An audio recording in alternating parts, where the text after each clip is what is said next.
Bismillahirrahmanirrahim. Assalamualaikum warahmatullahi wabarakatuh dan salam sejahtera.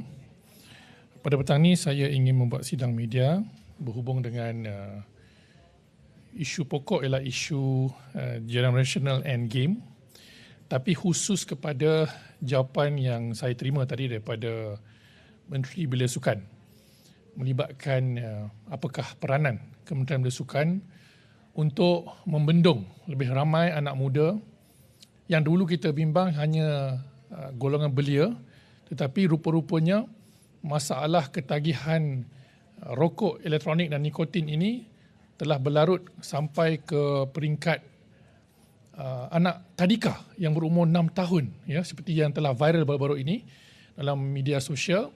Seorang budak berumur 6 tahun dengan selamba, dengan penuh tidak rasa bersalah, merokok vape di tempat awam.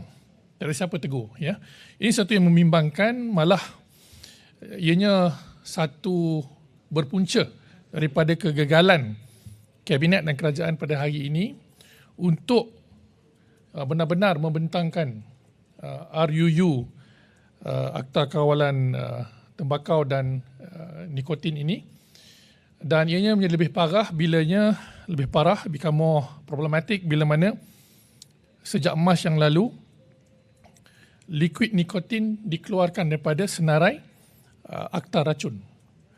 Jadi bila mana kita tidak ada sebarang undang-undang untuk diambil, untuk mencegah, sebab itulah peningkatan anak muda seawal umur 6 tahun pun telah berjinak-jinak dengan vape. Malah kalau kita baca laporan daripada Persatuan Pengguna Pulau Pinang baru-baru ini, menunjukkan ketagihan vape ini, dia berpunca daripada rasa ingin tahu. Harmless intention kepada anak-anak ini yang tengok abang dia, ayah dia hisap vape. Dia cuba-cuba sekali, 2 kali cuba dah ketagih. Ya? Jadi ini perkara yang menjadi masalah yang perlu dibendung segera. Menteri Kesihatan janji sebelum 30 hari bulan akan dibentangkan RUU, Generational Endgame, yang I'm not sure modified atau bagaimana. Kami masih menunggu. Sidang tinggal berbaki seminggu lagi, lebih kurang. Saya tak pasti bila dia nak lay on the table dalam beberapa hari ini. Ini penting untuk kita bahas secara lumat dalam Dewan Rakyat. Kalau baru nak bentang minggu depan, lambat. Jadi kita tidak tahu tentang ini dan kita harap benda ini benar-benar dibentangkan. Cuma masalahnya ialah kenapa kerajaan tunduk? Ya, kenapa kerajaan membenarkan kumpulan-kumpulan pelobi ini menekan kita? Big Tobacco dan Persatuan Coffee Shop Owners dan sebagainya. Sedangkan kita tahu kos terhadap negara dari segi kesihatan awam lebih besar daripada cukai yang akan kita pungut daripada vape ini. Takkan kita tak belajar pengalaman sejarah Opium War, ya, perang candu di China yang memulakan fasa apa yang diistilahkan di China sebagai the century of humiliation oleh tamadun China dulu. Jadi kalaulah GEG ini tidak disegerakan, saya khawatir lebih ramai anak muda akan terlibat secara tak langsung, ya, akibat peer pressure dan sebagainya.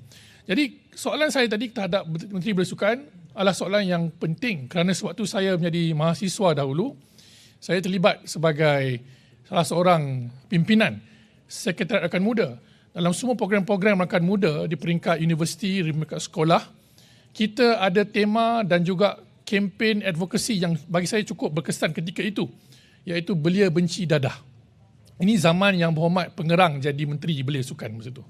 Jadi perkara ini tidak pun ditekankan sekarang ini. Cuma tadi saya berasa lega kerana Yang Berhormat Menteri Belia Sukan beri jaminan dalam semua program-program KBS, Sukan maupun Rakan Muda akan memastikan mesej dan kempen advokasi menolak vape dan rokok ini akan sentiasa dimasukkan dalam penganjuran program-program KBS, which is very important sebab KBS ni, kalau tanya saya berbanding dengan KPM, adalah salah satu medium ataupun custodian yang penting untuk mendidik anak-anak kita, belia-belia kita secara informal.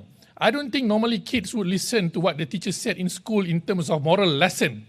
benda ni kita dapat acquire habit daripada program-program sosial, program-program sukan, program-program berpersatuan. Sebab itulah KBS is very important. Ya, bukanlah, walaupun KBS bukan ada punca kuasa dari segi nak mencegah vape ataupun rokok dan dadah, tapi semua program-program KBS touch point dia adalah kepada anak-anak muda di kampung-kampung yang tak bersekolah dan sebagainya. Jadi mereka inilah, KBS adalah menjadi nadi ataupun jambatan untuk memastikan anak muda tidak terjerabak dalam budaya yang merosakkan fizikal mereka, iaitu vape dan rokok. Dan kita semua tahu punca awal sebelum menghisap dadah adalah rokok dan vape. Malah vape pada hari ini mereka tidak regulate. We do not know what kind of nicotine or liquid being consumed by our youth.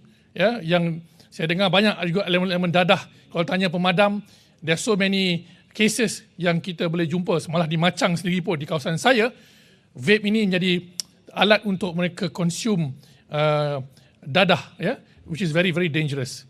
Jadi itulah, saya berterima kasih kepada Menteri Belia Sukan dan kami sebagai ahli parlimen muda, kami mendesak Menteri Kesihatan menegur mana-mana menteri yang buat kenyataan yang songsang seperti Menteri Pelancongan baru-baru ini tentang hubungan kanser dan rokok.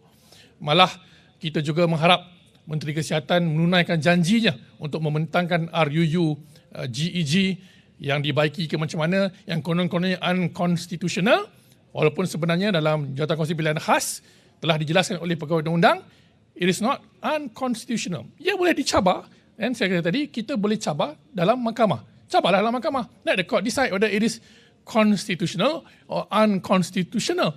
So that's my whole point, and here saya menyokonglah usaha KBS untuk membendung perkara ini melalui program-program advokasi yang anti-vape dan juga anti-rokok dan dadah.